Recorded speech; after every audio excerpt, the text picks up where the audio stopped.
What would you do if the man you were chasing carried the evidence that could destroy an entire criminal empire? Dash Rookland had spent his life believing the right choice was always to pursue the threat. But inside a sealed warehouse, frightened animals were running out of air. His loyal German shepherd, Bracken, turned away from the escaping suspect and led him back to the cages. In that moment, the old veteran had to decide what courage truly meant. What followed changed not only a forest, but the way Dash understood strength, loyalty, and home.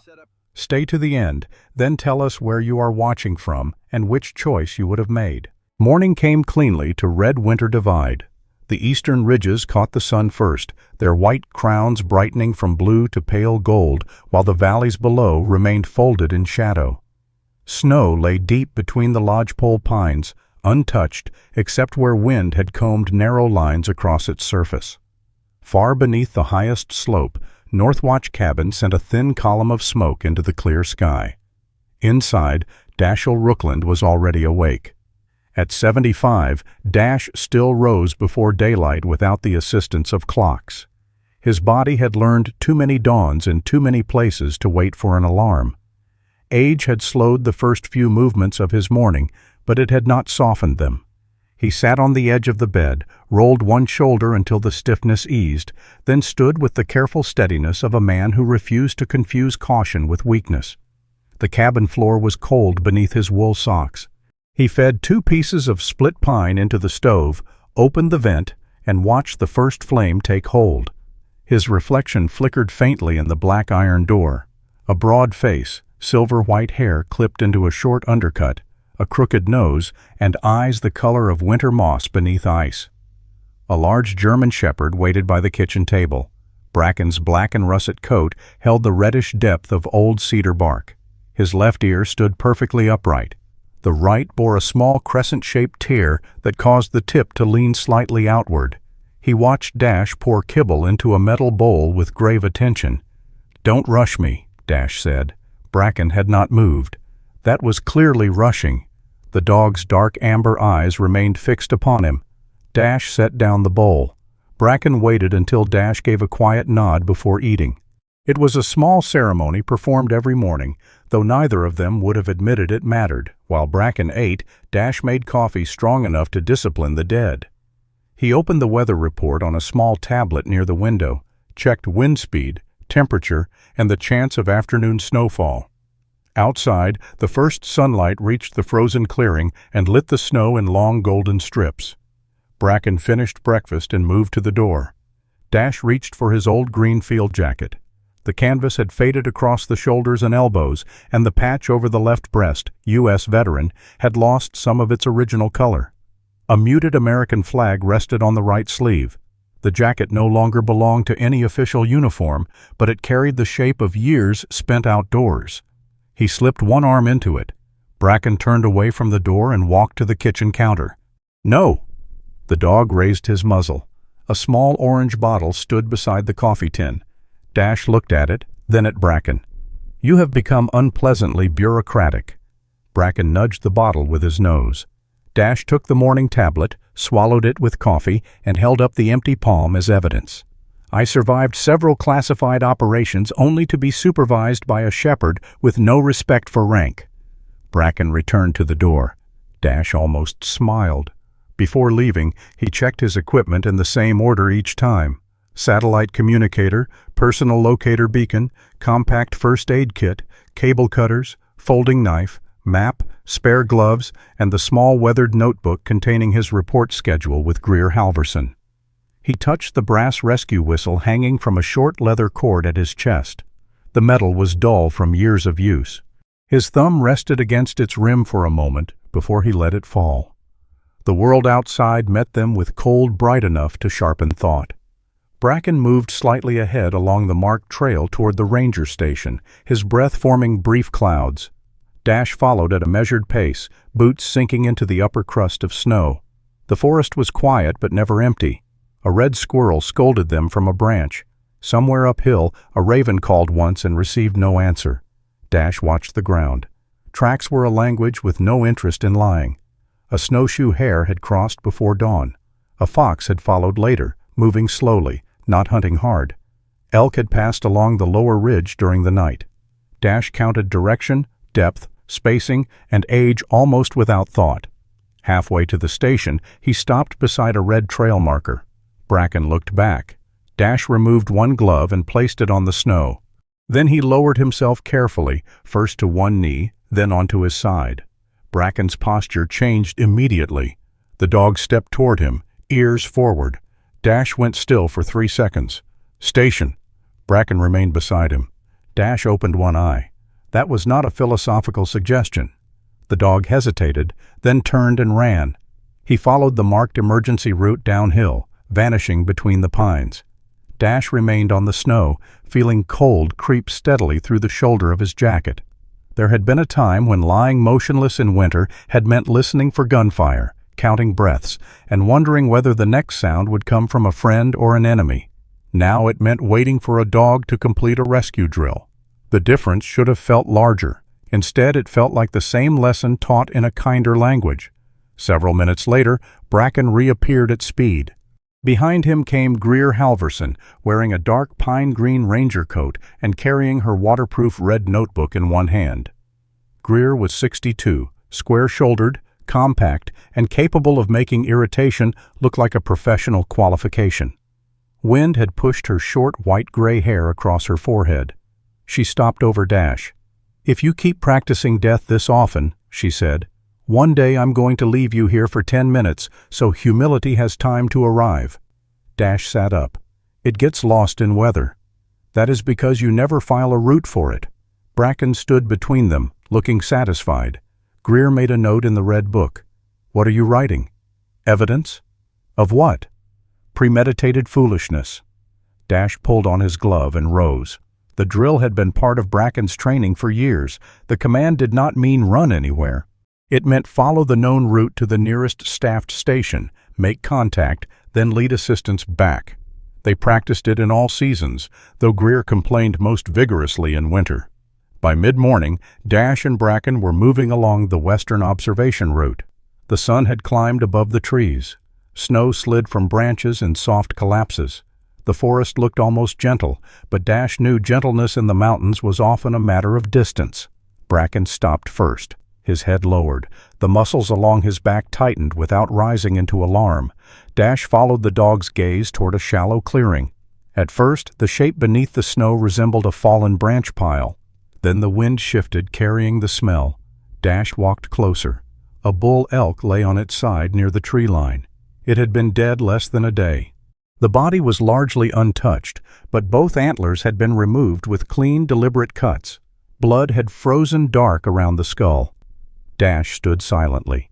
The waste disturbed him almost more than the killing. A predator fed because it needed to live. Winter took what weakness offered. But this animal had been reduced to 2 objects valuable enough to carry away. Bracken circled wide, nose working close to the snow. He stopped near a clump of brush and gave a low breath. Dash approached without touching anything.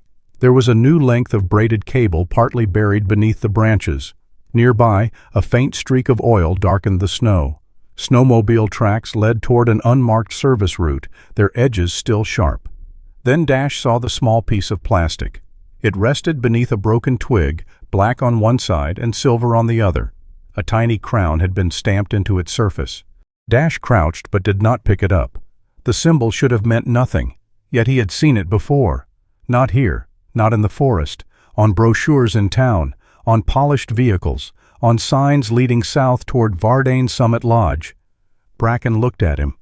Dash's expression did not change, but something inside the morning shifted. The forest remained bright. Snow still glittered on the branches. A woodpecker hammered somewhere beyond the clearing, and yet the beauty of the day had become evidence. Dash contacted Greer and reported the exact coordinates. He stayed outside the immediate area until she arrived, then helped establish a perimeter without disturbing the tracks. Conrad Fenwick reached the site early in the afternoon. The federal wildlife investigator was lean, clean-shaven, and slightly stooped from years spent looking closely at what others overlooked. He photographed the elk, cable, tracks, and plastic fragment before speaking. "Poaching," Conrad said at last. "Almost certainly." "Organized?" "Possibly." "Vardane?" Conrad looked toward him over dark-framed glasses. A symbol is not a chain of evidence. It's a start. It is a fragment beside a dead elk. Dash knew the distinction.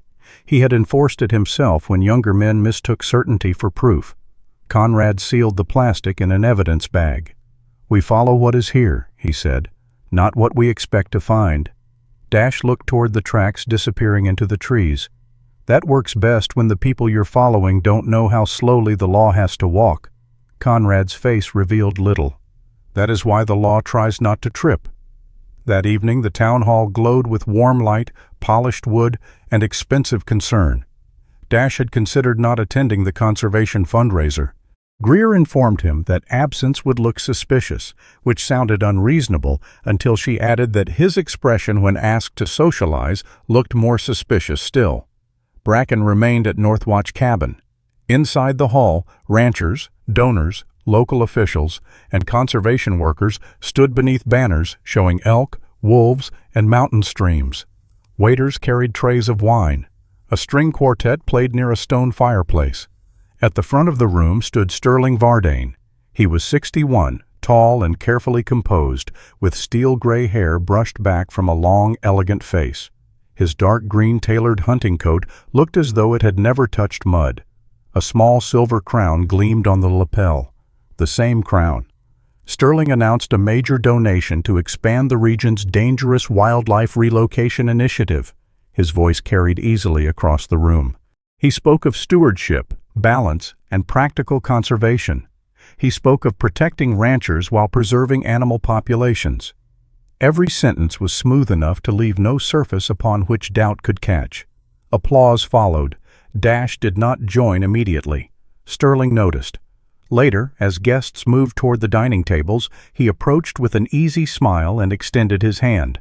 "Mr. Rookland, I've heard a great deal about your work in the Divide." Dash accepted the handshake. Sterling's hand was warm, dry, and unmarked. People exaggerate. Only when the truth lacks marketing. Dash's gaze dropped briefly to the silver crown on Sterling's lapel. Sterling noticed that too.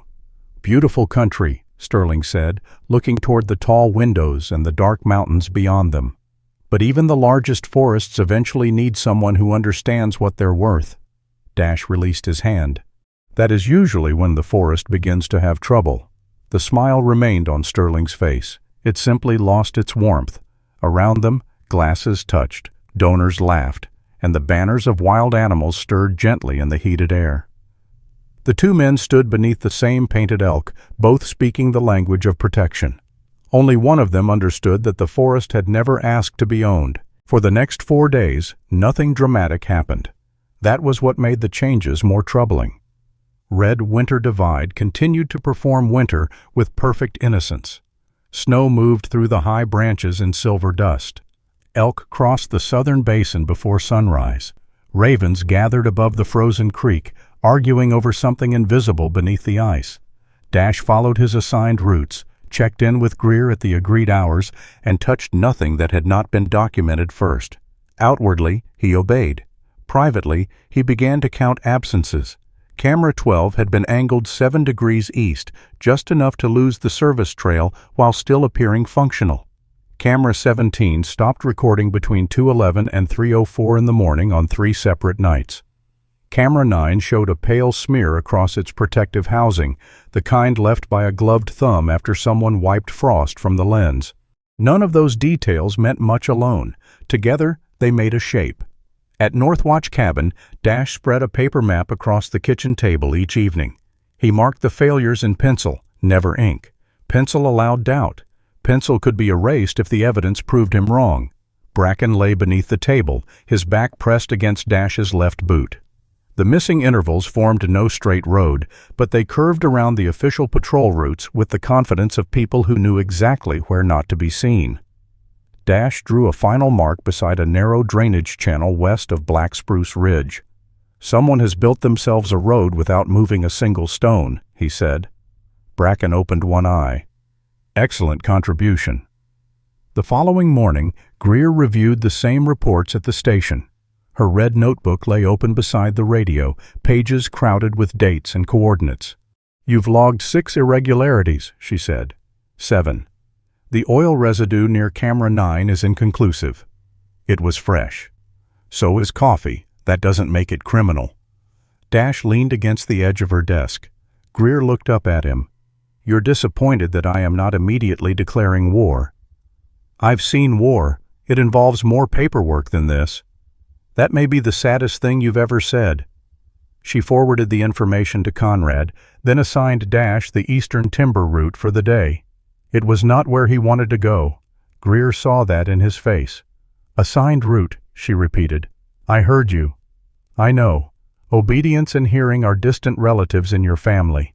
Dash took the route sheet and left before she could add anything else. The eastern trail climbed through a belt of old spruce where the snow remained deep and blue beneath the branches. Bracken moved carefully ahead, pausing whenever wind shifted through the trees. Near a narrow shelf above the creek, the dog stopped. Not froze, not alerted. He lowered himself slowly until his chest touched the snow. Dash knew that posture. It was the shape Bracken made when urgency had to be contained. A faint sound came from below the slope. Metal trembled once, then silence. Dash moved downhill at an angle, testing each step before shifting his weight. Bracken stayed where he was, watching a thicket of young firs. Behind them, half concealed beneath fallen branches, a Canada lynx lay caught in a cable restraint. The animal's gray winter coat made it almost invisible against the snow. Only the black-tipped ears and yellow eyes separated it from the landscape. One foreleg had been pulled awkwardly beneath its body. The cable had tightened high around the shoulder, not enough to cut deeply, but enough to prevent escape. The lynx did not struggle when Dash approached. That was wrong. A trapped wildcat should have hissed, twisted, or struck at the nearest movement. This one lifted its head with terrible slowness, pupils wide, breath shallow. Dash stopped outside its reach. Bracken remained low, turned slightly away rather than staring directly. The absence of challenge helped keep the animal still. Good, Dash murmured. He removed a dark wool blanket from his pack and approached from behind the fir branches, using the trees as partial cover. He placed the blanket over the animal's head and upper body without attempting to touch the cable. Then he called Greer. Live lynx, cable restraint, possible sedation. Her voice changed immediately. Location? He gave it. Do not cut the cable unless the animal starts losing circulation or breathing. I know. I say things twice when you answer too quickly. Dash checked the lynx's exposed paw. The pads were cold but not frozen. Its breathing remained slow. Bracken shifted once. The lynx gave a faint growl beneath the blanket. Bracken lowered his head again. Dash watched him, struck by the precision of the choice. The dog could have stood over the animal. He could have filled the space with his size. Instead, he made himself smaller. Years earlier, trainers had called that instinct unsuitable for pursuit work. Dash had come to think they had simply named the wrong profession. Petra Loxley arrived 40 minutes later with Greer and a wildlife response technician. She stepped from the truck already pulling on insulated gloves. A gray-blue field coat reached to her knees, and a silver case hung from one hand. Her dark hair had been tied low at the back of her neck, except for one pale streak beginning near her left temple. Petra crouched several feet from the lynx and studied its breathing. Sedated, she said. You're sure? No wild lynx allows 3 humans and a German shepherd to discuss it this politely. She prepared a small injection, calculating the amount allowed while the technician recorded it. The animal had already received something, but Petra needed enough controlled sedation to release the cable safely without pushing the lynx into respiratory failure. Dash held the blanket steady. Petra worked beneath it with calm, economical movements. Once the dose took effect, she loosened the restraint, checked the shoulder, and fitted the lynx into a ventilated transport crate. Only after the door latched did Bracken rise. Petra looked at him. He stayed outside the strike range? He has better judgment than most committees. That is not a high standard. Greer glanced at Dash. Do not encourage him. Petra took blood samples before they left the site. Near the anchor point, Greer photographed the cable and a small patch of disturbed snow where someone had knelt. There were no clear boot prints. Whoever had set the trap had brushed the area behind them. That bothered Dash more than carelessness would have. Careless people left stories everywhere. Disciplined people left only the parts they wanted found. 2 days later, Petra asked Dash to come to the rehabilitation center. The building sat at the edge of the valley, low and practical, surrounded by fenced recovery enclosures. The Lynx remained in isolation, still weak but breathing normally. Petra met Dash in the laboratory with a sheet of results clipped to a board. "There were 2 drugs in its system," she said. "One is a standard immobilizing agent. The second is a sedative extender, wrong combination for a lynx of this size." "Could it have killed it?" "Eventually. More likely respiratory suppression, exposure, or aspiration first." Dash looked through the observation window. The lynx lay beneath a wooden shelter, eyes open. Petra continued.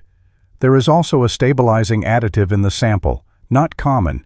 A few wildlife contractors use it when they prepare field doses in advance."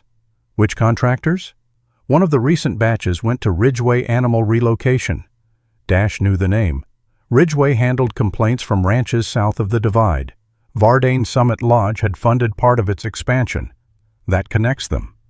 "It connects the drug lot to the company," Petra corrected, "not the person who loaded the syringe. Not Sterling Varden." "You sound like Conrad." "I prefer evidence that survives contact with lawyers." She handed him a copy of the laboratory summary. "The batch could have been diverted, misused by an employee, stolen, resold. There are several ugly roads from medicine to an animal in a trap." Dash looked again at the lynx. "And only one of them ends with it here." Petra's expression softened by less than an inch. "Yes." Conrad opened a preliminary inquiry that afternoon. He met Dash and Greer at the ranger station, placing photographs and printed camera logs across the table. His small digital camera sat beside his hand, its casing scratched from years of field work. "We have poaching indicators, unauthorized restraint equipment, diverted veterinary drugs, and possible interference with monitoring devices," he said. "Possible?" Dash asked. "I enjoy keeping words employed until they earn retirement." Conrad tapped the map. "You will remain on assigned routes. You will report irregularities. You will not follow vehicles, enter private land, or investigate facilities." Dash felt something old and immediate tighten beneath his ribs. Not fear. Resentment. He had spent much of his life being trusted with decisions other men were afraid to make. Now Conrad spoke as though he might wander into traffic after sunset. "I know the terrain better than anyone in this room." Greer closed her notebook. "That is not the same as being permitted to do whatever you like in it." Conrad gathered the photographs. "This is not about your age." Dash looked at him. Conrad did not look away. "It is about preserving the investigation." Greer waited until he had left before speaking. "You think he is protecting you from yourself?" "He is." "No. He is protecting evidence from your appetite for certainty." Dash's jaw hardened. Greer leaned back in her chair. "You still treat every boundary like someone has placed it there to test whether you deserve to cross it. That kept people alive." "Sometimes." The words settled between them. Greer did not soften it. That night, Northwatch Cabin stood alone beneath a clean sky crowded with stars. Dash had just banked the stove when Bracken moved to the western window. The dog did not bark. Across the valley, on the opposite ridge, a snowmobile rested between 2 dark pines. Its headlamp was off. Only the faint silhouette of rider and machine interrupted the moonlit snow. Dash stood beside Bracken without touching the curtain. The rider remained there long enough to be seen. Then the engine started. The snowmobile turned and disappeared behind the ridge. No threat had been spoken. No shot fired. No trespass committed. The message was effective because of its restraint. They know where you live. Dash checked the locks, although he knew locks were mostly promises made to doors. Bracken followed him through the cabin, calm but alert. At dawn, the dog found the line.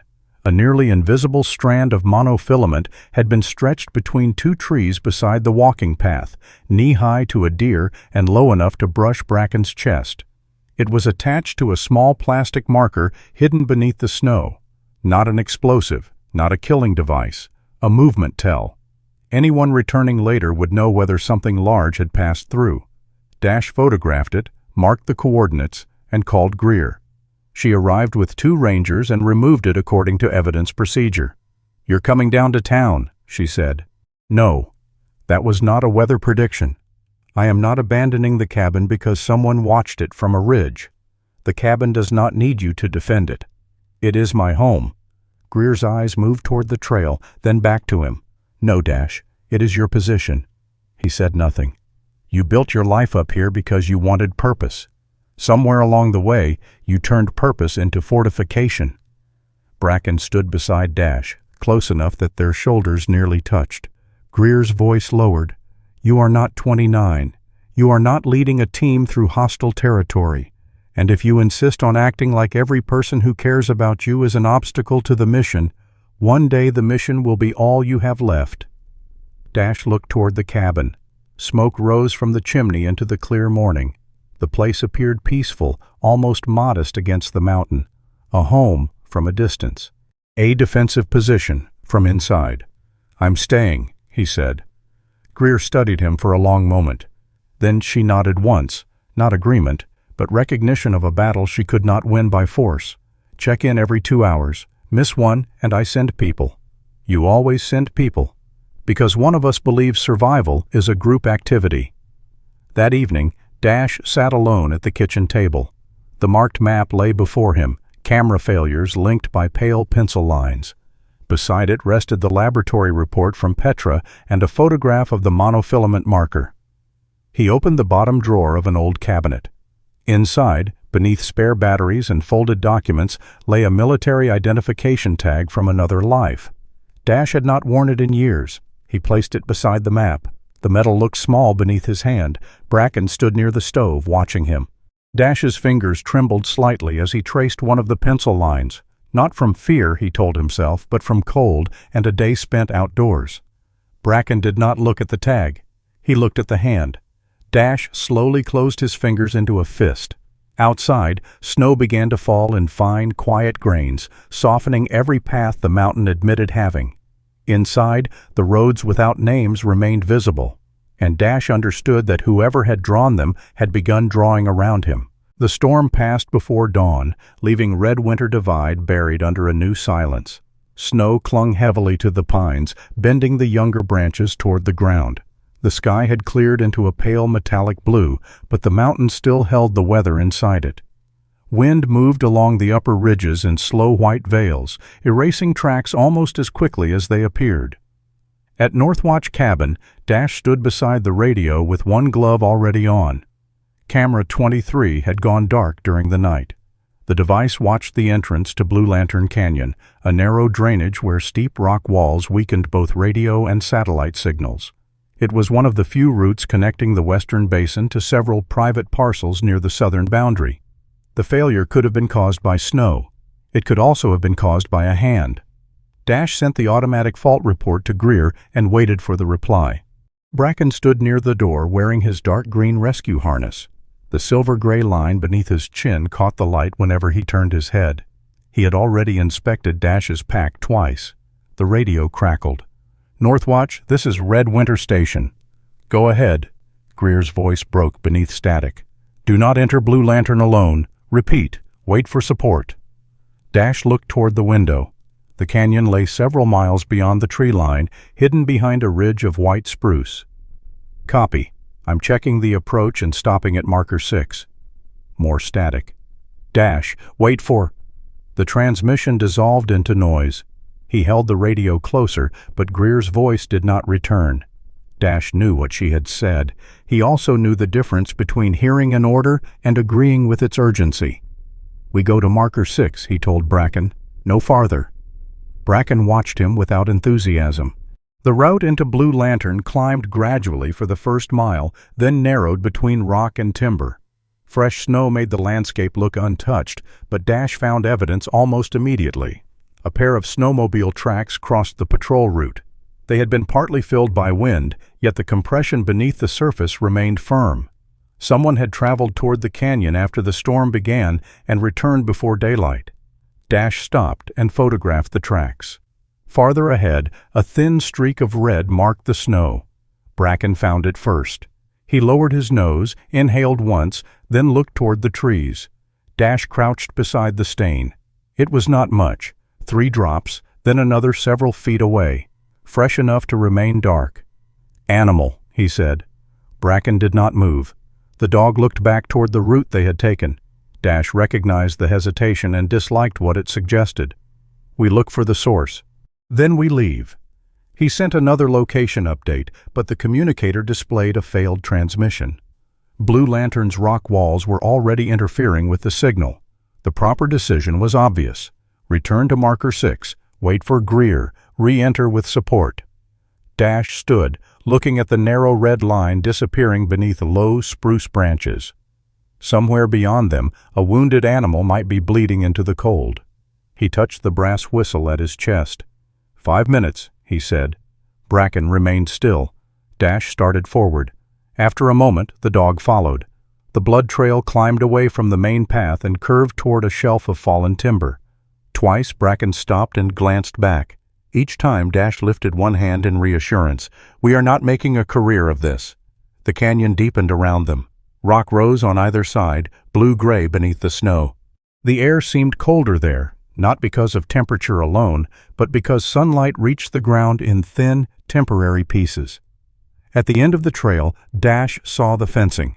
It had been built low and concealed between fallen trees. Snow-covered mesh created a funnel leading toward a narrow enclosure.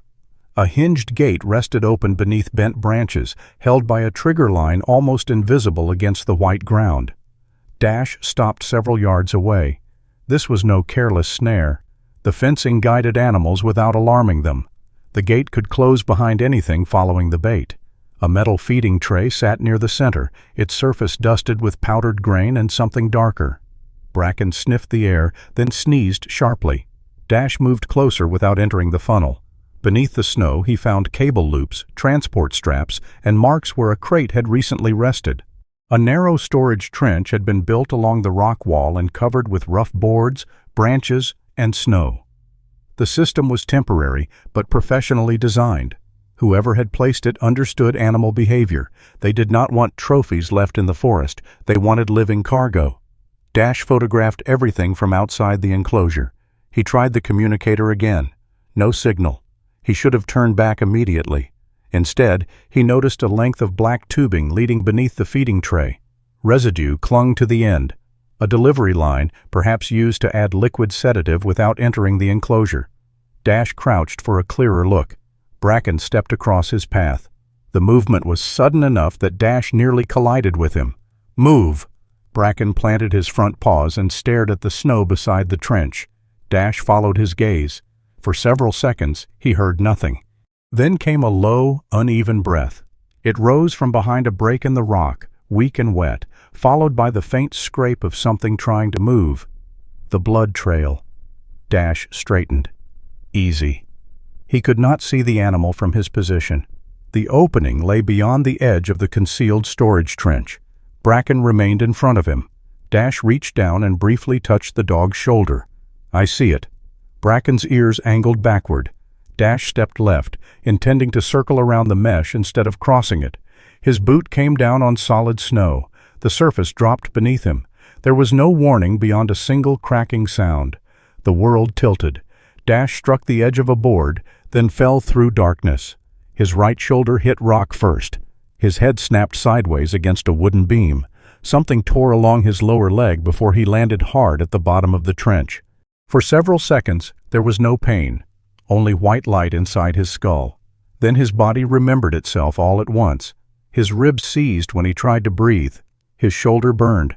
A cable had wrapped around his left boot and tightened above the ankle, pinning his leg beneath a broken support. Snow poured through the opening above. Bracken appeared at the edge, barking once, sharp, controlled. "I'm here." Dash heard the words leave his mouth, but they sounded distant. He tried to sit up. Pain drove beneath his ribs and stopped the movement. His hand came away from the side of his head, wet and dark. Not much blood. Enough to matter. The trench was deeper than it had appeared from above, nearly 10 feet at one end, narrowing toward the storage compartment. The boards covering it had rotted from trapped moisture. Fresh snow had hidden the weakness completely. It had not been designed to catch him. That fact brought no comfort.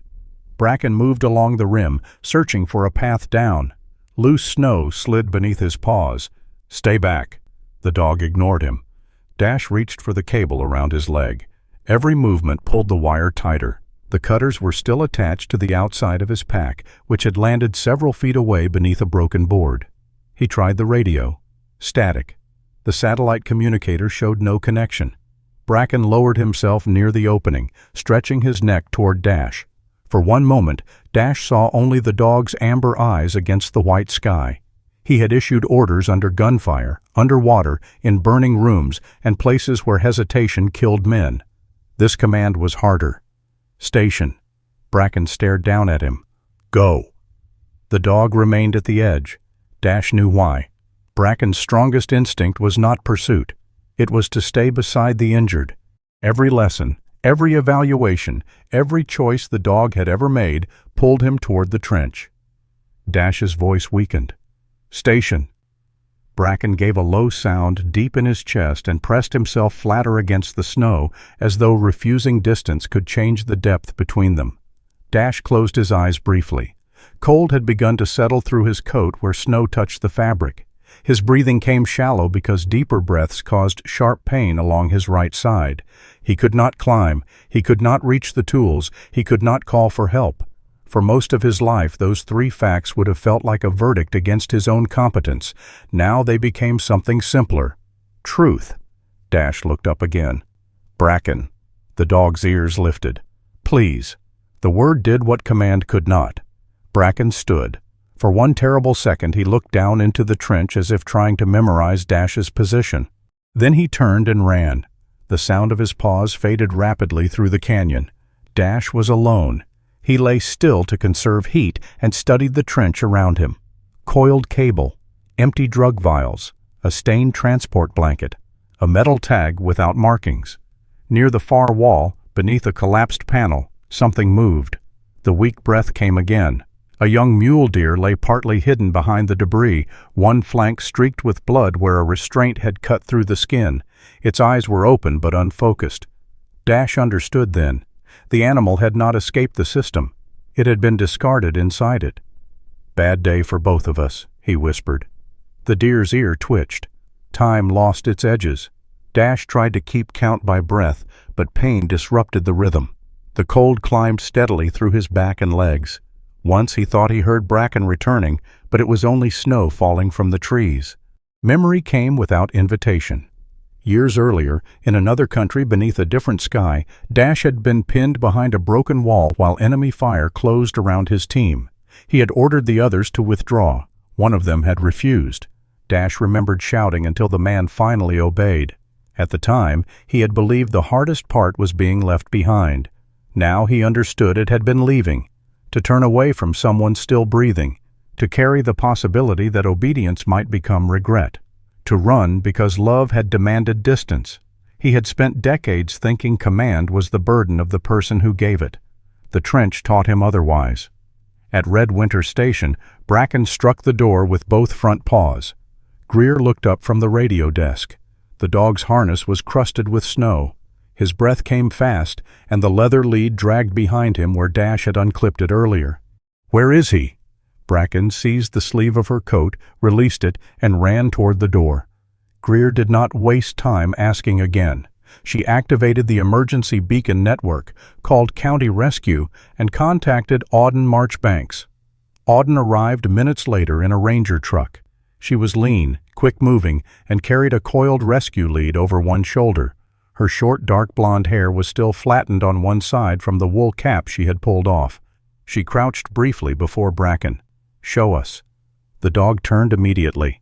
By the time the rescue team entered Blue Lantern, daylight had begun to drain from the canyon. Bracken did not follow the blood trail at first. He followed Dash's scent, cutting across one bend where wind had covered the path. Greer moved behind him with two rescuers, while Auden handled the line, allowing Bracken enough freedom to choose direction without losing control. They found the broken trench near dusk. Bracken surged forward. Auden caught the harness. "Wait." Dash heard voices above him as though they came through water. Someone called his name. He tried to answer and managed only a rough sound. Ropes came down. A medic descended, checked his pupils, ribs, circulation, and the cable around his leg. "There's an animal," Dash said. "We see it. Don't leave it." "We won't." The medic cut the cable and stabilized his neck. Every movement became a separate event. Straps beneath his body, pressure around his shoulder, cold air against his face as they raised him. At the surface, Bracken fought the lead, not violently, but with a desperate forward pull. Auden held him several yards back while the medical team transferred Dash onto the rescue litter. Dash turned his head. Snow blurred the shapes around him. He found Bracken anyway. The dog stood rigid in the gathering dark, his torn right ear angled forward, eyes locked on Dash's face. Dash lifted 2 fingers from beneath the blanket. It was all he could manage. Bracken stopped pulling. The helicopter reached the canyon after nightfall. Its searchlight swept across the trees, turning the snow bright as bone. Wind from the rotors drove loose powder through the clearing. The rescuers loaded Dash aboard. Bracken strained once when the door began to close, then froze beneath Auden's hand. Dash saw him through the moving white. The dog had obeyed. That was the last clear thought he carried into unconsciousness. The helicopter rose above Blue Lantern Canyon and turned south toward Missoula. Below, Bracken stood beside Greer in the open space between the trees. He watched until the red light beneath the aircraft disappeared beyond the ridge. Even after the sound was gone, he did not move. Dash returned to consciousness in pieces. First came sound, a steady pulse from somewhere near his left shoulder, air moving through a vent, rubber soles passing beyond a closed door. Then came weight. His ribs felt bound beneath the skin. His right shoulder burned with a deep, immovable ache. One leg seemed heavier than the rest of him, wrapped and elevated beneath the blanket. Light arrived last. It seeped through his eyelids in a pale wash until he opened them and found a hospital ceiling above him, flat, white, and entirely uninterested in who he had been before reaching it. Dash stared for several seconds. The room held no map, no stove, no weather report pinned beside the door. A clear tube entered his arm. A monitor translated his heartbeat into green lines. Beyond the window, daylight reflected from snow-covered rooftops in Missoula. He tried to raise his head. The room tilted. A hand appeared against his shoulder, firm without being forceful. "That is enough ambition for 1 minute."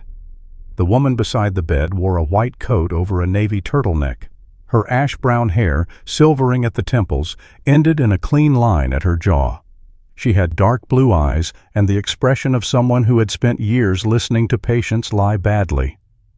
"I'm Dr. Lenore Bexley," she said. "Trauma and rehabilitation." Dash swallowed. His throat felt sanded raw. "How long?" "Almost 2 days." He looked toward the window. "What's the weather doing?" Lenore glanced outside as though considering whether the question deserved citizenship. "You have a mild concussion, 2 cracked ribs, hypothermia-related complications, a deep laceration in your lower leg, and significant soft tissue injury to your shoulder and hip. So cloudy? Clear skies. Good. It has no bearing on the fact that you nearly died." "It usually has some bearing." Lenore studied him in silence. Dash could not decide whether she was unimpressed or simply conserving words. "There is no internal bleeding," she continued, "no spinal injury. The wound in your leg was cleaned and closed. Your head scans are stable. You were fortunate. Prepared. Rescued." The correction landed cleanly. Dash looked away. The images came without order. Rotten boards breaking, the cable around his leg, Bracken at the edge of the trench, then the dog turning away after a single impossible word. "Please." He had said it aloud. He remembered that more clearly than the fall. Lenore adjusted the monitor cable and checked his pupils with a small light. "Your physical condition helped," she said. "So did the speed of the rescue. But you will not walk out of here tomorrow because you were once difficult to kill." "How many days?" "Weeks before you function normally. Longer before you forget that pain exists." "I've never found that useful." "I suspected as much." Dash rested back against the pillow. The effort of speaking had made the ache beneath his ribs pulse harder. For a while, neither of them said anything. Then he asked, "Bracken?" It was the first question he had asked that changed Lenore's expression. Not much, only a slight lowering around the eyes. "He is safe." "Where?" "At the ranger station, last I heard." Dash closed his eyes briefly. Lenore continued. He followed the helicopter until the ridge cut him off. Ranger Halvorsen took him back. Has he eaten? I'm a physician, Mr. Rooklund, not his social secretary.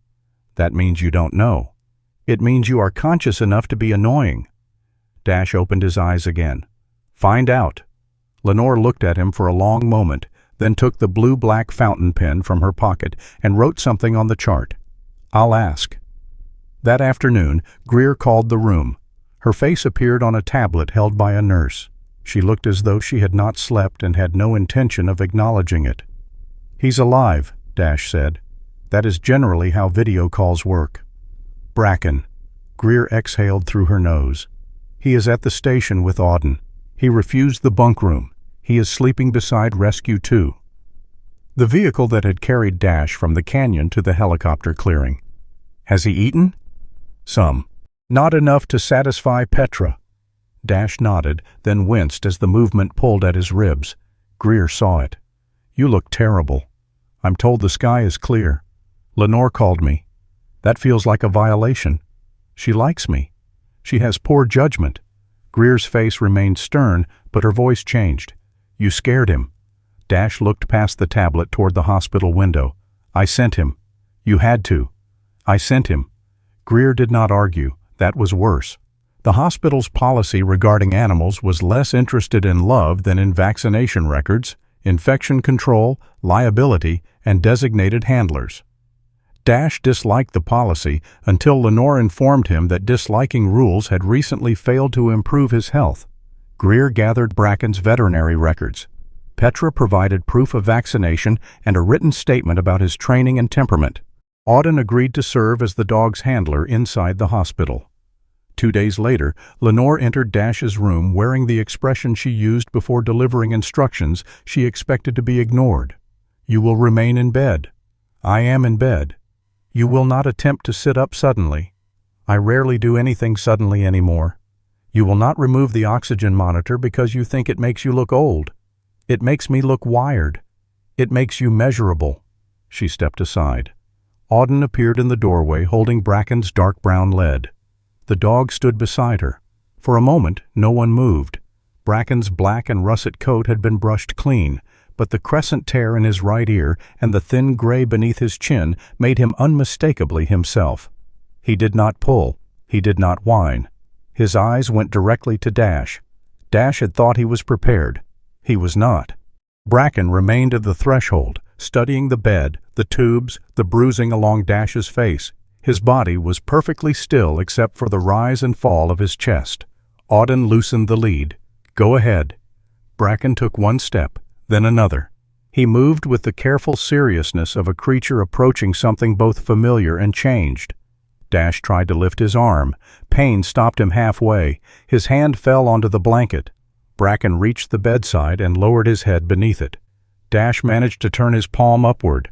The dog placed his chin there. Warm fur. Steady weight, breath moving against his wrist. Dash closed his fingers weakly beneath Bracken's jaw. He had endured pain in places without windows. He had stood over graves and returned to houses where no one waited. He had spent years believing endurance became dignity if performed quietly enough. The sound that left him was neither dignified nor quiet. His shoulders shook once, then again. Pain caught beneath his ribs, but the tears came anyway. Years of them, perhaps, or only the residue of one command given in a canyon. I made you leave, he whispered. Bracken did not lift his head. I made you leave me. The dog's eyes half closed. Dash bent his face toward him as far as the injuries allowed. His hand trembled in Bracken's fur. No one in the room tried to comfort him. Auden looked toward the window. Lenore stepped back. Greer, standing near the door, studied the floor with unusual concentration. Bracken remained where he was. That was his answer.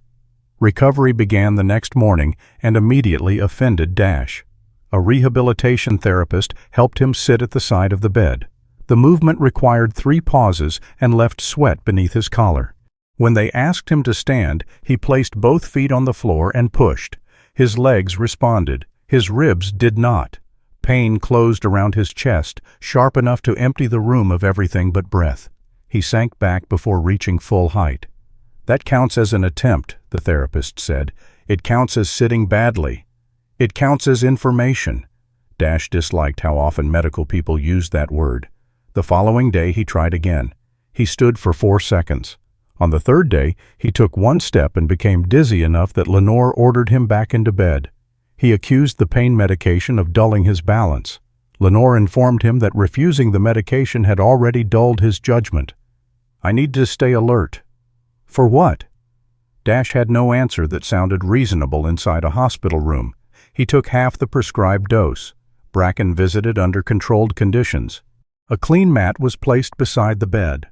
Auden handled the lead until the door closed, then allowed the dog to settle close to Dash. The visits changed nothing dramatic. His ribs remained cracked, his leg still throbbed, his shoulder refused movements it had once performed without thought. But he slept after Bracken left. He ate more than a few bites when Bracken watched the tray. He stopped arguing through every therapy session, though he continued arguing through most of them. Once, while standing between parallel bars, Dash decided he could manage another minute without telling the therapist that the room had begun to narrow at the edges. Bracken rose from the mat. The dog stepped forward and stood directly before Dash's knees. "Move," Dash said. Bracken did not. The therapist reached for Dash's arm just as his balance shifted. They sat him down before he fell. Lenore arrived several minutes later and checked his blood pressure. "You hid the dizziness." "It was temporary." "So is consciousness." Dash glanced toward Bracken. The dog had returned to the mat but remained upright, watching. Lenore followed his gaze. "He is not detecting a miracle," she said. "He knows your patterns. Your breathing changes. Your posture changes. Your scent may change when you are stressed." "I know." "No. You know he notices. That is different from accepting what he notices." Dash said nothing. Lenore capped her fountain pen. "He is not healing your ribs. He is helping you stop making recovery harder than it needs to be." Petra visited later that afternoon. She brought news that the mule deer from the trench had survived. The restraint wound was serious but treatable. The animal remained at the rehabilitation center under observation. Dash asked for photographs. Petra handed him her tablet. The deer stood in a small recovery enclosure, one leg bandaged, ears raised toward the camera. "You were right not to leave it," she said. Dash looked at Bracken lying beside the bed. He was right first. Petra sat in the chair near the window. "The dog has never doubted your strength." Dash gave her a tired glance. "That sounds almost kind." "It isn't." She folded her arms. "Bracken does not understand why you keep using strength against yourself. To him, strength is for staying, carrying, finding help. You use it to conceal damage until the concealment becomes another injury." Dash looked back at the image of the deer. "Did Greer send you?" "No. Greer would have used fewer words and more threats." The corner of Dash's mouth moved. It hurt, but not enough to stop.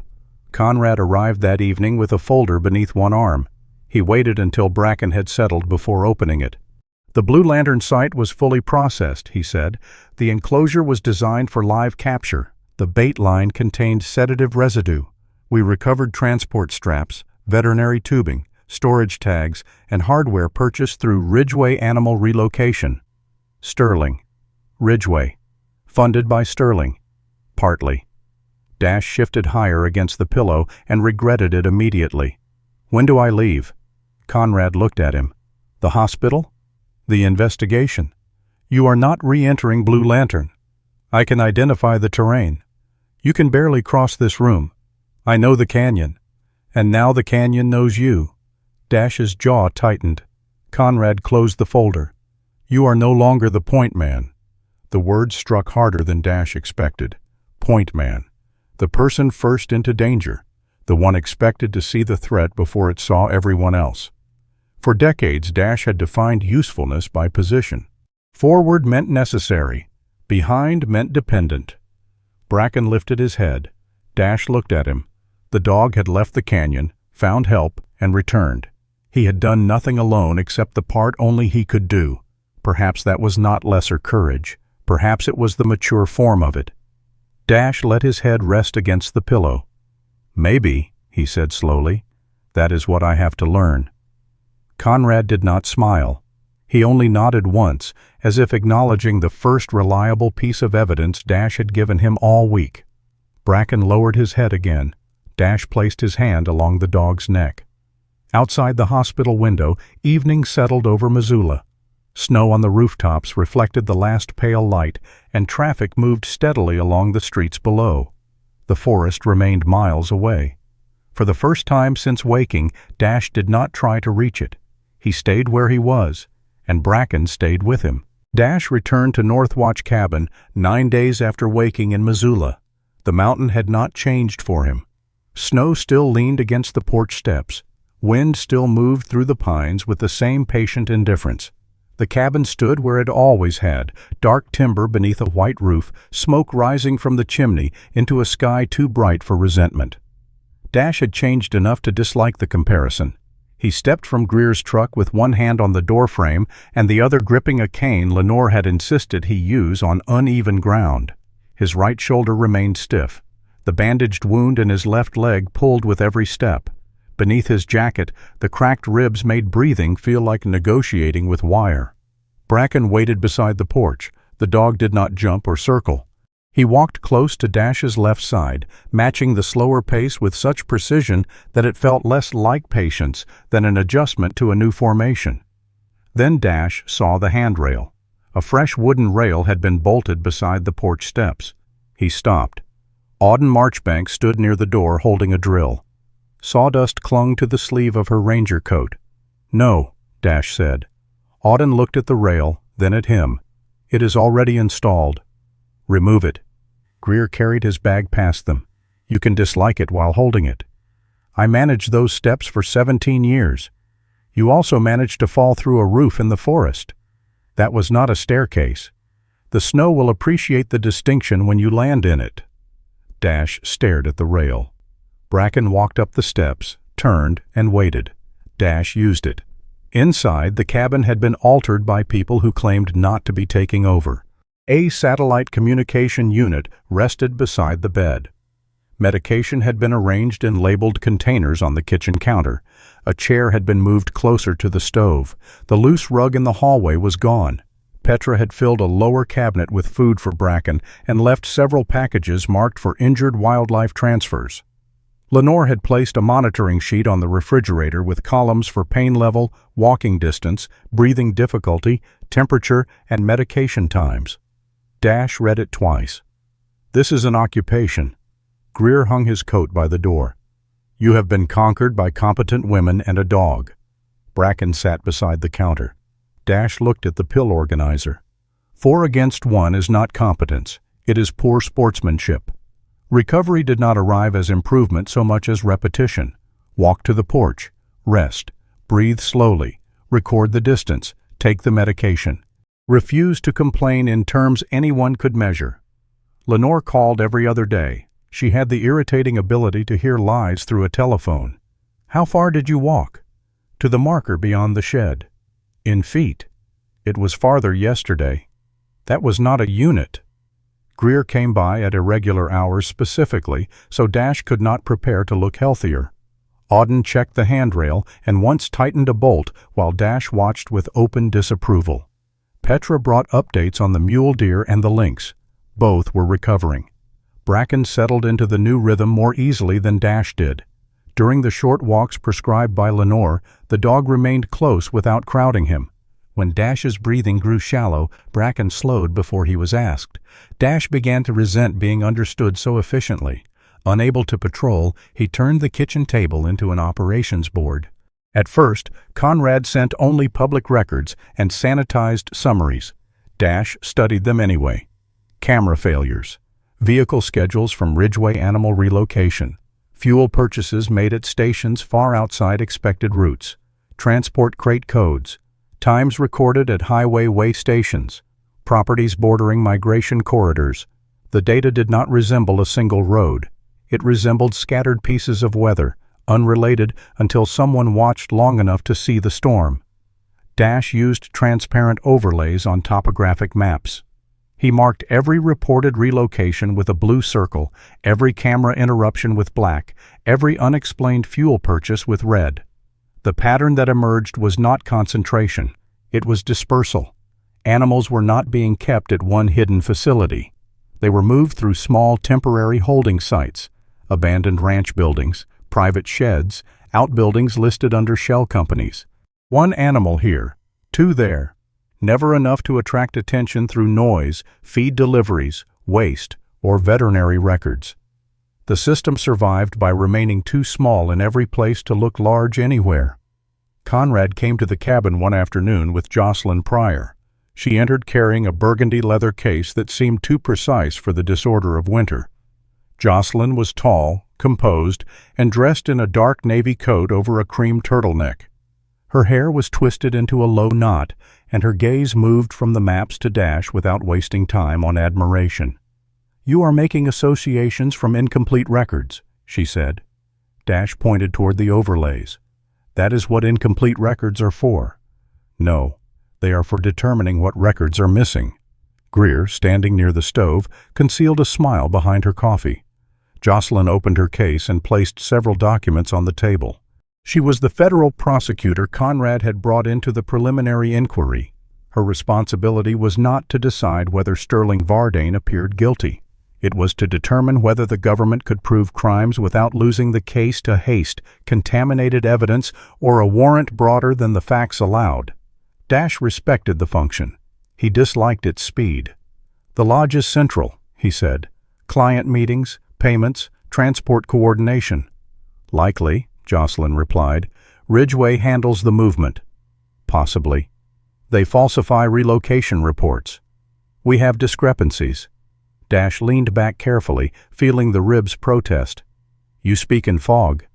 "I speak in language that has to survive a courtroom." Jocelyn indicated the map. "Your analysis suggests a network. It does not yet establish who directed it, who knew the animals were protected, or where the money originated. A legal business can be used by criminal employees without the owner ordering the crimes. Sterling knows." "You may be right." "I am." "That is not the same achievement. The exchange did not become hostile." Jocelyn never raised her voice. That made resistance feel less useful. Before leaving, she asked Conrad for a copy of Dash's overlays. Dash expected himself to feel satisfaction. Instead, he felt the strange discomfort of watching his work leave the room in someone else's hands. 3 days later, Conrad received a call from a woman who refused to give her name until he agreed to meet in a public place outside Helena. Her name was Lydia Quarles. She worked in logistics for Ridgway Animal Relocation. Dash did not attend the first meeting. Jocelyn forbade it, and Greer reinforced the decision by taking the keys to his truck. He learned the details afterward at the cabin. Lydia was 38, small-framed, with chin-length auburn hair and the nervous posture of someone accustomed to doors closing behind her. She carried a dark laptop bag and wore an old digital watch with a crack across the face. For nearly an hour, she denied knowledge of illegal captures. Then Conrad placed photographs of the lynx and the Blue Lantern enclosure on the table. Lydia stopped speaking. She admitted changing camera maintenance schedules. She admitted routing certain vehicles away from way stations. She admitted signing transport forms that listed healthy animals as dangerous removals. She did not surrender the company database. Not yet. Lydia wanted limited protection and consideration at sentencing before giving Conrad access to the internal records. Dash listened from the chair near the stove while Jocelyn explained the meeting. "She is bargaining," he said. "She is cooperating cautiously," Jocelyn replied. "She helped them." "Yes." "Then charge her." "We may." "Before or after she decides which truth is most valuable." Jocelyn closed one of the files. Being frightened does not make her innocent. Being useful does not erase what she did. But if her evidence can stop the network and identify the people financing it, I will consider the law's interest in cooperation. Dash looked toward the window. He understood bargaining with imperfect people. War, law, and survival all depended on allies no one would have selected under cleaner circumstances. That did not make trust easier. Lydia's partial disclosure confirmed the architecture of the operation.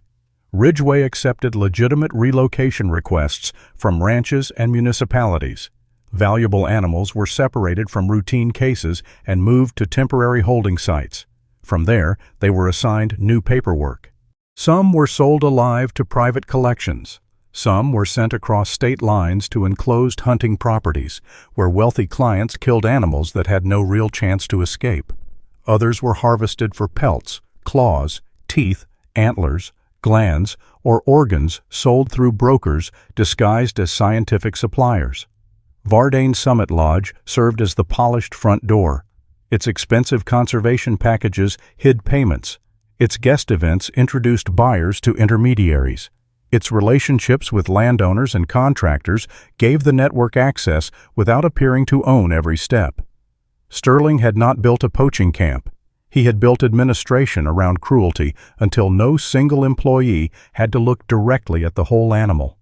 That realization held Dash longer than any photograph had. A man with a rifle knew what he was doing when he pulled the trigger. A system allowed dozens of people to move forms, fuel, crates, money, and medicine, while each claimed responsibility for only one harmless fragment. The hunt had learned to wear a tie. Dash returned to the maps after everyone left. He worked until the letters blurred. Bracken rose from beside the stove and pressed his shoulder against Dash's knee. "I am sitting," Dash said. The dog remained there. Dash checked the clock. He had missed his medication by 40 minutes. "You are becoming vindictive." Bracken followed him to the counter. Over the next week, another behavior emerged. During their prescribed walks around the cabin, Bracken began stopping near a stand of fallen spruce east of the property.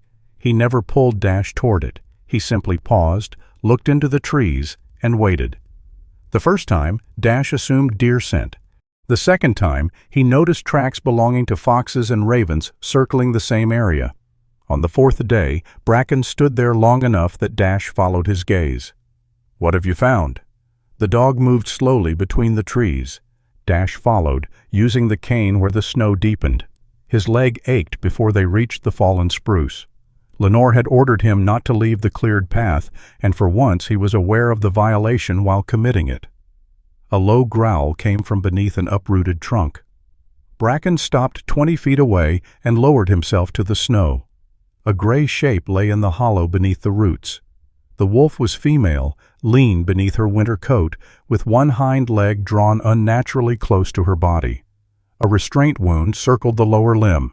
At her neck, a rectangular patch of fur had been shaved away, and dried veterinary adhesive clung to the skin.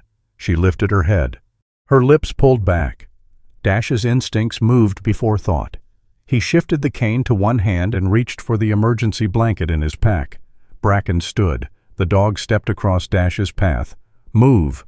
Bracken did not. The wolf growled again, deeper this time. Dash saw the situation clearly.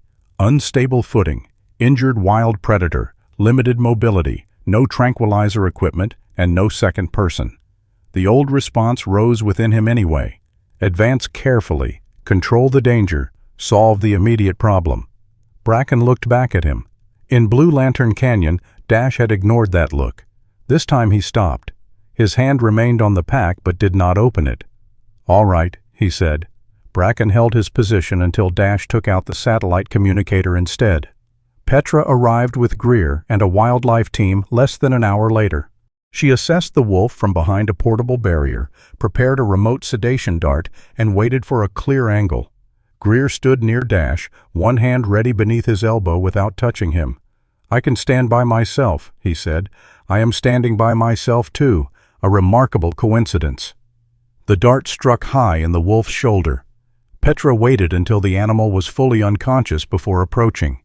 The wound on the leg had begun to close around debris. The shaved patch on the neck suggested a tracking tag or medical label had recently been removed. Under dried adhesive, Petra found a narrow fragment of flexible plastic. No logo, only a printed code. She sealed it in an evidence pouch. "Could be from any contractor," Dash said. Petra looked at him briefly. That sounded almost responsible. "I am recovering." At the rehabilitation center, technicians stabilized the wolf and treated the restraint wound. The plastic code was entered into several databases. 2 days later, Conrad called. It belonged to an internal tracking series used by a subcontractor registered through Ridgeway. The result did not prove Sterling had touched the animal. It did prove the wolf had passed through the same system Lydia described. Dash stood by the kitchen window after the call. Bracken lay near the stove, exhausted from the long hours of waiting, but alert whenever Dash moved. During Dash's hospitalization, the dog had slept beside a rescue vehicle and waited for his return. Dash had imagined that waiting as the whole measure of loyalty. It was not. Bracken had also heard another wounded life in the forest. He had guarded without attacking, stayed without possessing, and asked Dash to choose caution instead of pride. The dog's devotion had never been a closed circle. It was a shelter with more than one entrance. Dash looked down at the maps covering his table. For weeks, he had been protecting his conclusions as if sharing them might reduce their value. Some part of him still wanted to be the person who discovered the route, entered first, named the danger, and stood closest when it ended. That desire no longer felt like duty. It felt like hunger. Conrad arrived before dusk. Dash had stacked the maps, overlays, vehicle tables, handwritten comparisons, and camera logs into separate folders. He placed them on the table without ceremony. Conrad looked at the collection. All of it? All of it. You kept copies? Of the raw records, not the conclusions. Conrad studied him over the top of his glasses. What changed? Dash glanced toward Bracken. The dog was watching the door, not the maps. I confused being necessary with being first. Conrad did not respond immediately. Dash touched the brass whistle at his chest, then let it fall. I know the terrain. I know how people move when they think distance protects them. I can help. You are helping. I mean when this becomes operational. Conrad's expression tightened slightly. That decision will not be yours alone. I know. The answer surprised both men. Dash rested one hand on the back of the chair. Give me a position in the team, he said, not in front of it. Conrad looked toward the maps, then toward Bracken. At last he nodded. It was not a promise of authority. It was an acknowledgement of change. Outside, afternoon light spread across the snow beneath the pines. The tracks around Northwatch Cabin crossed and separated. Human boots, ranger vehicles, Bracken's paws, and the distant marks of animals moving through the trees. For years, Dash had believed a path mattered because one person was willing to walk it alone. Now, looking at the overlapping trails, he began to understand that some roads became visible only after many lives had passed over them. By the last week of February, winter had begun to loosen without admitting defeat. The days were longer, but the cold still hardened every road after sunset. Snowmelt froze into glass beneath the trees. Wind swept the open ridges clean and piled white drifts against the lower timber roads. At 4:17 on a Thursday afternoon, Lydia Quarles called Conrad from a prepaid phone. Sterling Vardane had moved the schedule. The transfer would happen that night. A state financial audit was due to begin the following morning. Sterling had learned that investigators were reviewing Ridgeway Animal Relocation's purchase records, including sedatives, transport crates, and fuel accounts. He had ordered the largest remaining holding site cleared before sunrise. Lydia did not know every destination. She knew the trucks, the departure window, and one phrase entered into the dispatch system: winter inventory consolidation. Dash read those words from the printed transcript at the mobile command post. Outside, a clear sky stretched over Red Winter Divide. The storm from the previous night had passed, leaving the forest bright under a rising moon. Inventory, he said. Jocelyn Pryor stood across the folding table, her burgundy case open beside several warrant applications. Language matters to people who want to forget what they are moving. She had spent the afternoon combining Lydia's statement with the drug records, transport logs, camera images, fuel purchases, and the tracking code recovered from the injured wolf. At 6:02, a federal magistrate approved search warrants for 3 properties, 2 Ridgeway vehicles, and a temporary asset hold covering specified accounts, not Vardane Summit Lodge in its entirety. Not yet. Enough to move. The command post occupied an old highway maintenance building south of the preserve. Maps covered one wall. Radios filled the room with short bursts of voices and call signs. Conrad directed the search teams. Greer would close the northern forest routes with state wardens. Petra waited with 2 wildlife veterinarians, oxygen equipment, antidotes, transport crates, and enough blankets to cover a small army. Auden handled Bracken. Jocelyn remained beside the communications desk, coordinating the legal boundaries of every team's assignment and waiting for evidence strong enough to reach Sterling directly. Dash sat at the map table wearing his locator beacon beneath his old green field jacket. Lenore had cleared him for limited field movement under conditions he considered personally insulting and medically sensible.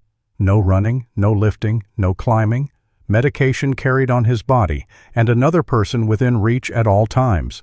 Auden had been assigned to him. "Your expression suggests you are unhappy," she said. "I have been given a chaperone. You have been given someone capable of stopping you from improvising." "That is a chaperone with administrative vocabulary." Bracken lay near Auden's boots, wearing his rescue harness. He watched Dash with the calm attention of an animal who had already heard this argument in several forms. At 8:31, the first Ridgeway convoy left earlier than Lydia had predicted. 2 trucks departed a registered holding property west of the lodge.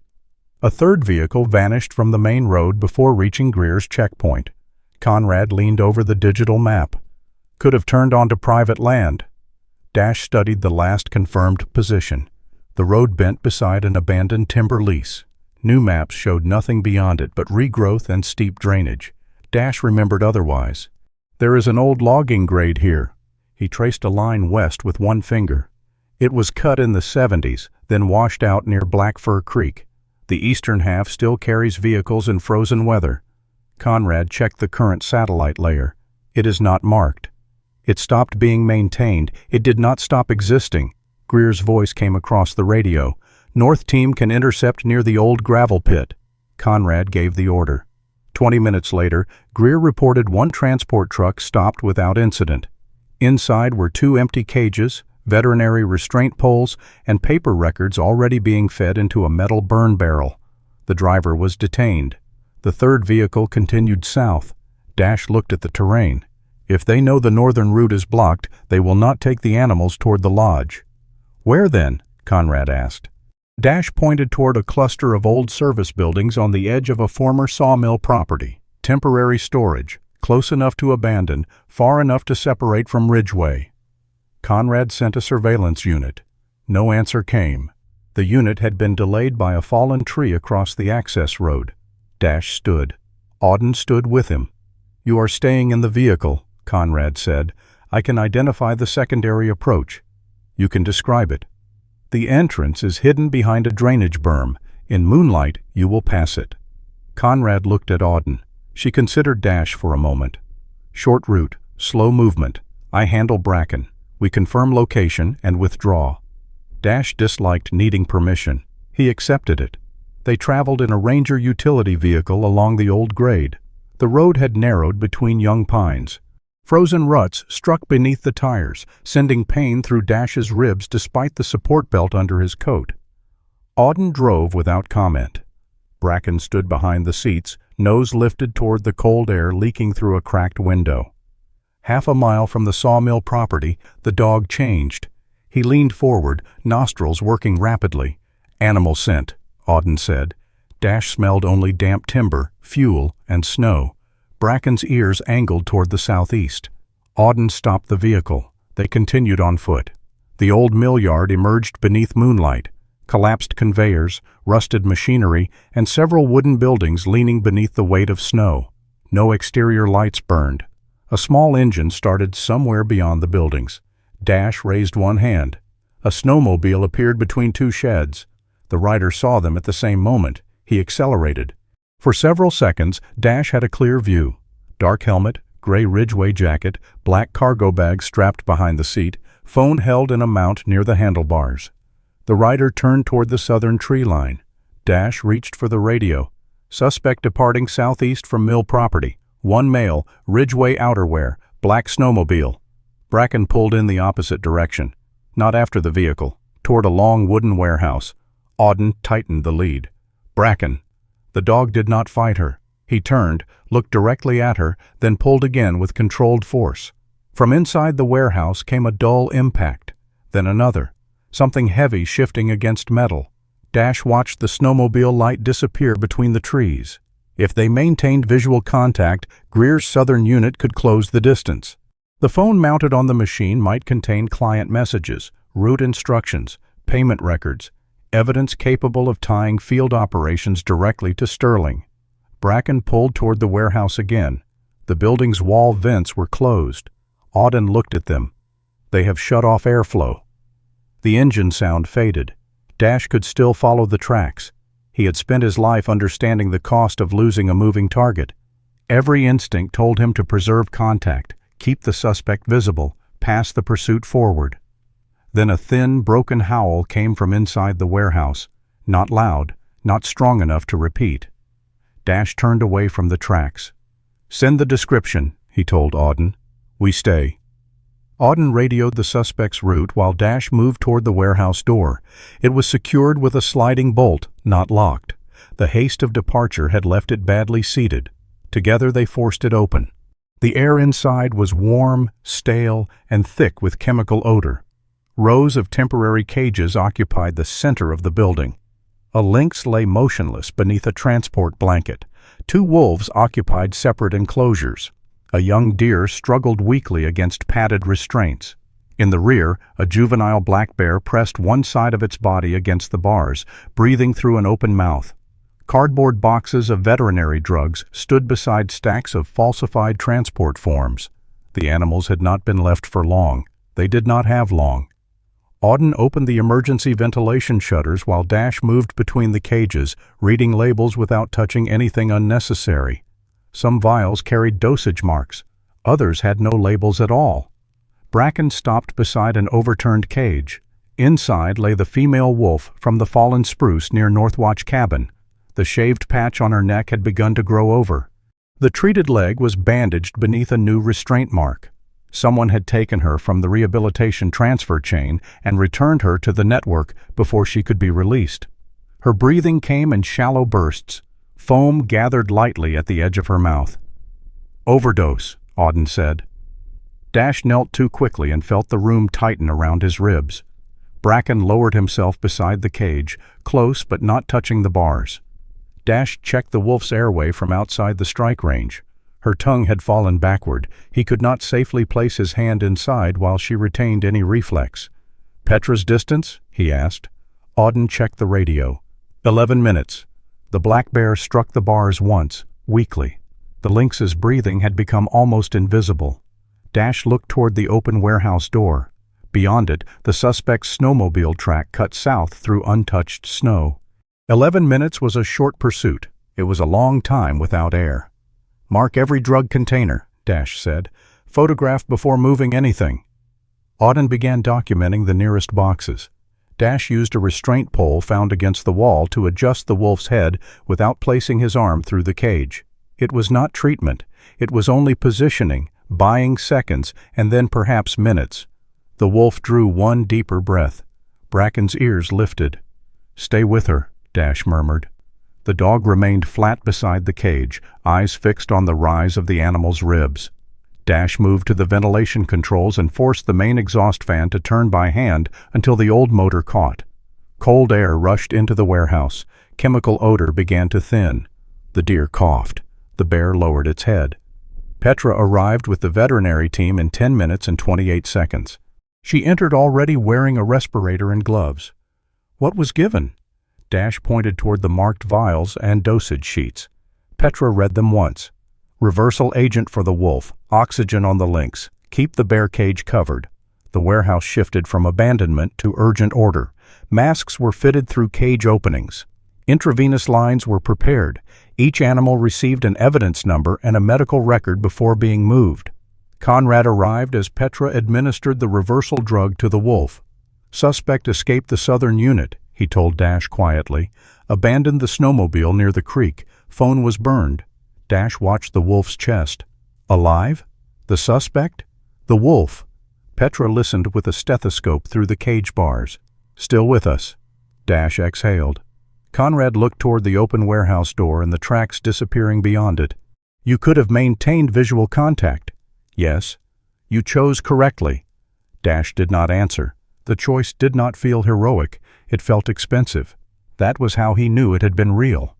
Among the documents recovered from the warehouse was a printed dispatch sheet bearing a Vardane Summit authorization code. A matching code appeared in Lydia's copied database. Fuel payments had been approved through a lodge-controlled account. Jocelyn reviewed the evidence from the command post. At 11:46, she requested an emergency arrest warrant for Sterling Vardane on conspiracy, obstruction, and interstate wildlife trafficking charges. Sterling had already left the lodge. His driver took him west in a black SUV toward a private aviation terminal outside Missoula. He carried one suitcase, a leather document case, and his passport. He did not flee in panic. He behaved like a man leaving for a business trip before subordinate mistakes became personally inconvenient. At the terminal, employees addressed him as Mr. Vardane and offered coffee while his charter crew filed departure documents. Jocelyn received confirmation of the dispatch code as Sterling entered the private lounge.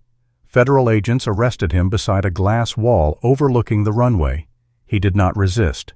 He only adjusted his coat and asked whether the agents understood whom they were embarrassing. By dawn, Sterling was brought back under guard for identification and processing near the rescue site. The warehouse doors stood open. Veterinary vehicles lined the old mill yard. Crates were being loaded carefully beneath floodlights. Conrad stopped Sterling beside the evidence trailer. You ordered the ventilation shut down. Sterling's face remained composed. The building manager made operational decisions. The animals were dying. Sterling glanced toward the rescue teams. A few specimens were compromised. The larger structure employed dozens of people and generated millions. No responsible person destroys an entire system over a handful of losses. Dash stood near Petra's vehicle with Bracken beside him. Sterling noticed him. For the first time, his composure showed a fracture. Not fear, but contempt denied the comfort of disguise. I heard you let one of my employees escape, Sterling said, to save animals that may still die. Dash looked toward the wolf's transport cage. Her breathing had steadied under oxygen. Sterling waited, expecting defense. Dash gave him none. You still think victory means owning what no one else can take back, he said. That is why you never understood the forest. The agents led Sterling away. No gun had been fired. No final pursuit had carried Dash through the trees. He stood among open cages, medical equipment, frightened animals, and people working under the first gray light of morning. Once he would have measured success by the man captured at the end of the road. Now he understood another measure. How many cages opened? How many breaths continued? How many lives were no longer inventory?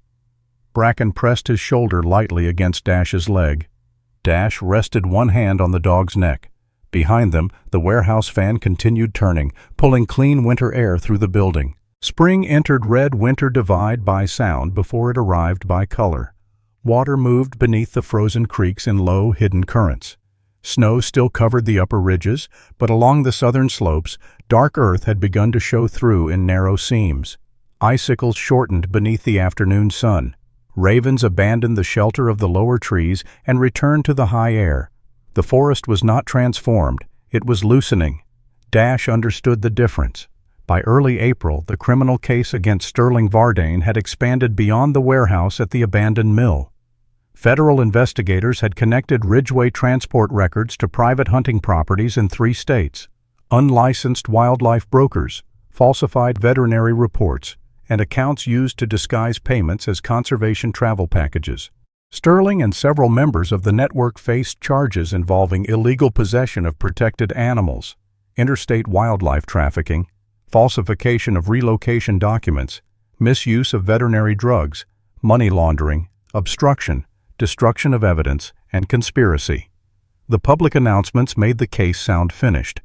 Jocelyn Pryor reminded everyone that indictments were beginnings dressed in formal language. Some defendants agreed to plead guilty and cooperate. Others challenged the searches, denied knowledge of the animals, or blamed contractors who had already blamed someone else. Investigators continued working through a customer list filled with people accustomed to having inconvenience handled privately. Lydia Quarles testified before a grand jury. Her cooperation did not erase the forms she had signed or the routes she had changed. Jocelyn negotiated a reduced recommendation in exchange for verifiable records, passwords, financial ledgers, and testimony about how Sterling's authorization codes moved through Ridgway's system. Dash never called Lydia brave. He also stopped calling her a coward. One afternoon, Conrad brought him a copy of the latest case summary at Northwatch Cabin. 3 additional brokers identified, Conrad said. 2 properties under federal hold. 1 transport manager entered a plea. Dash read the report from the chair beside the window. And Sterling? Still claims the lodge was unaware of illegal conduct by subcontractors. He signed the codes. His attorneys claimed the codes were administrative. Dash looked up. Cruelty becomes surprisingly innocent when described by attorneys. Conrad removed his glasses and cleaned them with a folded cloth. That is why we bring records. The exchange lacked the impatience that had once existed between them. Conrad no longer treated Dash like a dangerous variable. Dash no longer treated procedure as an obstacle designed by timid people. They had not become close friends. They had become something rarer between stubborn men, useful to one another without requiring victory. Sterling's assets were temporarily frozen while the criminal and civil proceedings continued. The lodge itself did not become a wildlife sanctuary overnight. Its employees did not vanish, its ownership did not transfer, and the polished sign at the entrance remained where it had always been. But the land surrounding the southern migration corridor could no longer be sold, developed, or logged while the courts considered the asset claims. The state, federal agencies, and a regional conservation trust began negotiating a long-term protective agreement. Dash approved of the slowness more than he would have admitted months earlier. Forests knew how to survive unfinished work. People were the ones who demanded ceremonial endings. The state nevertheless offered him one. A letter arrived inviting Dashiell Rooklyn to receive a Civilian Valor Medal at a formal ceremony in Helena. Dash left the letter unopened on the table for 2 days. Greer eventually picked it up. "You are going." "No." "You have not read it." "I recognize the envelope." "That is not how reading works." "I object to rooms where people clap on schedule." Greer opened the letter herself. Bracken lay near the stove, appearing to support whichever position required less travel. "They want to recognize your role in the investigation and the wildlife rescue. They should recognize Petra's team." "They are." "And Conrad's people." "They are." "And Auden." "She has already accepted." Dash looked betrayed. "Of course she has." Greer continued reading. "They are also preparing a plaque for the ranger station." Dash frowned. "A plaque is worse. It remains after the applause." He agreed only after Greer told the state office that Bracken's name had to appear beside his. The final inscription was plain: Dashiell Rooklyn and Bracken for service in the protection of life at Red Winter Divide. At the small ceremony held at the ranger station rather than the Capitol, Dash stood in his faded green field jacket beside Bracken. He accepted no speech longer than 3 minutes and left before anyone could organize a second round of photographs. Later, he found the plaque mounted near the equipment room. Bracken sniffed it once and walked away. Dash nodded. Correct assessment. He did not return to full-time field duty. Lenore had made that decision medically. Dash made it his own more slowly. His shoulder regained most of its movement. The wound in his leg healed into a pale, uneven line. His ribs stopped hurting when he laughed, though he continued to avoid laughing recklessly. Some mornings, his balance remained unreliable. Long climbs left his breathing rougher than before Blue Lantern. The old version of Dash would have hidden those facts until hiding them caused another emergency. The man who returned to the ranger station wrote them into his plans. He became a part-time field advisor. 2 mornings each week, he taught track interpretation at the station. He reviewed maps for search teams, helped prepare winter emergency scenarios, and began writing a practical field manual in the same weathered notebooks he had once used only for private observations. His handwriting was severe enough that Greer assigned a ranger to type the pages. Dash objected. Greer placed one of his notebooks in front of him. What does this say? Wind shear along the eastern ledge. It looks like a dying spider confessed to tax fraud. Dash allowed the transcription. On short field exercises, he wore his locator beacon, carried his medication, and reported every route. Auden accompanied him whenever Bracken worked. He still complained. That, Greer said, proved recovery had preserved his essential functions. One morning, Dash tightened the strap of his pack and said, "There was a time I entered hostile territory with one knife." Greer checked the locator beacon at his shoulder. "And now you carry blood pressure medication. Civilization has made astonishing progress." Auden laughed. Dash looked at Bracken. "Discipline has collapsed." The dog sneezed into the snow. In late April, Petra called Northwatch Cabin. "The wolf is ready." Dash did not ask which wolf. The female had survived the overdose at the warehouse. Her lungs had recovered, the restraint wound had closed, and she had regained enough strength to move without favoring the injured leg. Petra's team had minimized human contact during rehabilitation, keeping her response to people cautious and appropriately wild. The release took place in a protected valley north of the preserve, far from roads and livestock. Petra stood beside the transport crate wearing her gray-blue field coat. Conrad attended as an observer because the wolf remained part of the legal evidence record. Greer and Auden stayed behind the portable barrier. Dash stood with Bracken several yards away. The morning was bright but cold. Snow lingered beneath the shaded trees, while open ground showed patches of wet grass and dark stone. Petra checked the tracking receiver one final time.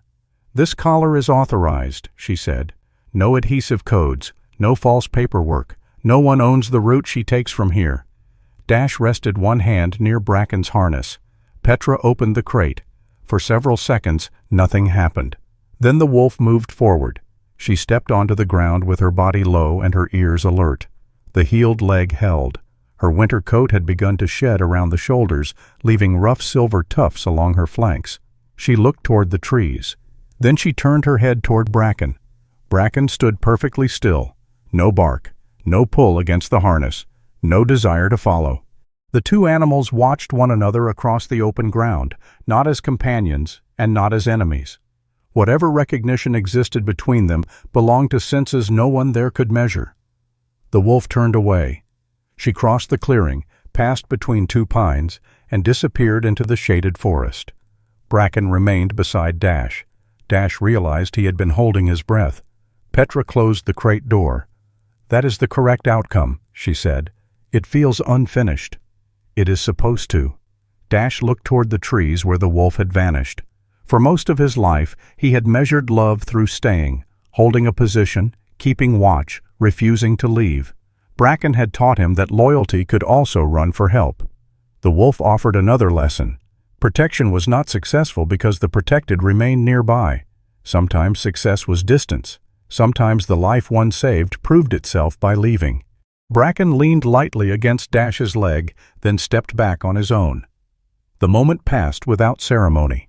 Several weeks later, Dash led a short training hike along the ridge above Northwatch Cabin. Auden followed with two adult rangers newly assigned to the preserve. Both were experienced enough to avoid behaving like students and wise enough to understand that experience did not prevent learning. The last snow still covered the shaded side of the trail. Sunlight poured across the open ridge, turning every exposed crystal bright. Dash walked at the front for the first quarter mile. Then he stopped. Not because he had found a track, because he needed air. He rested one hand on the top of his cane and took 2 slow breaths. No one pretended not to notice. No one rushed forward either. Auden waited. Bracken stood beside Dash until his breathing settled. Then they continued. Farther along, the dog stopped near a cluster of tracks crossing the trail. Dash crouched carefully. "Wolf?" one ranger said. "Yes?" "Moving west?" Dash studied the spacing and depth. The tracks curved downslope, then separated near the tree line. "Not hunting," he said, "traveling toward a group." The younger of the 2 rangers frowned. "How can you be certain?" Dash pointed with one gloved finger. No stalking pattern, no compressed stride. The animal slowed here, then changed direction when it picked up another trail. The ranger studied the marks. So it was returning to a pack. Most likely. "How do you know it wasn't leaving?" Dash looked at Bracken. The dog had moved several steps ahead and now stood in the sunlight, waiting. "Not every track that goes away means abandonment," Dash said. "Sometimes it is finding the road that brings someone home." The words surprised him by being true in more than one direction. They resumed walking. Dash did not stay at the front. He moved beside Auden for part of the route, then allowed one of the new rangers to lead while he corrected their reading of the slope from behind. Below them, Northwatch cabin stood among the pines. Smoke rose from the chimney. Greer's truck was parked beside the porch, along with Petra's dusty wildlife vehicle and Auden's ranger unit. A crate of field manuals waited beneath the awning. 2 extra mugs sat drying by the kitchen window. The cabin had once been arranged around one man's absence from the world. Now people arrived there with maps, injured equipment, difficult questions, coffee of questionable quality, and reasons to remain until dark. Dash had not lost his solitude entirely. He had simply stopped using it as a wall. Bracken moved ahead again, then turned and waited. Dash reached him and placed one hand along the warm fur of his neck. Behind them came the low conversation of the others. Ahead, the trail continued through patches of snow and open ground, neither winter nor spring claiming it completely. Dash stepped forward. He did not walk before everyone. He was not carried behind them. He moved among them, his pace slower, his place unquestioned.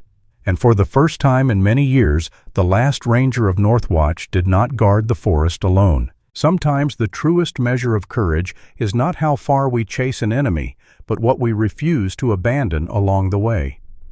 Dash learned that protecting life mattered more than proving he could still stand at the front. In our own lives, we may face quieter versions of that same choice, winning an argument or showing mercy, protecting our pride or asking for help, moving ahead or stopping for someone who has fallen behind.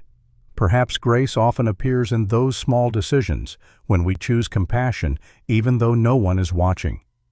What part of Dash and Bracken's journey stayed with you most? Please share your thoughts in the comments and subscribe for more stories of loyalty, courage, and hope. May God give you the wisdom to recognize what is worth protecting and the strength never to leave it behind.